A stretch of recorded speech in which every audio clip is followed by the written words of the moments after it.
પ્રચારક અને ગાંધીનગર દક્ષિણના ધારાસભ્ય અલ્પેશ ઠાકોરના હસ્તે ભાજપ કાર્યાલયનું ઉદ્ઘાટન સમારોહ અંતર્ગત કાર્યક્રમ યોજાવાનો છે। ત્યારે હવે ભારતીય જનતા પાર્ટીએ સિયોરી બજારમાં લાઉડસ્પીકર વગાડી પ્રચાર પ્રસાર કરી રહ્યા છે। ત્યારે હવે સૌથી અગત્યની બાબત વિશે વાત કરીએ તો ભાજપની પ્રચાર પ્રસારવાળી ગાડી પર કોઈ પણ જાતના પાર્ટીનું બેનર કે પોસ્ટર વગર જ પ્રચાર પ્રસાર કરતા નજરે પડે છે।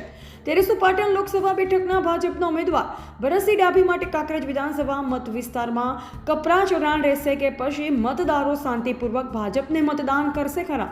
એક તરફ રાજપૂત સમાજ લાલ ગુમ થઈ ગયો છે અને રૂપાલાની વાણી વિલાસ બાબતે ભાજપ વિરોધ મતદાન કરવા માટે ધર્મરથનું પ્રસ્થાન થઈ ગયું છે। ત્યારે હવે શું રાજપૂત સમાજને ઠંડો પાડવામાં ભાજપને સફળતા મળશે ખરા? જો કે હજુ સુધી ભાજપ કાર્યાલય પર પણ પોસ્ટર બેનર નથી લગાવ્યા। ત્યારે હવે ભાજપના આગેવાનો ડરના કારણે કે પછી રાજપૂત સમાજના વિરોધ પ્રદર્શનથી બચવા માટે કાળજી રાખી રહ્યા હોય તેમ દેખાઈ રહ્યું છે।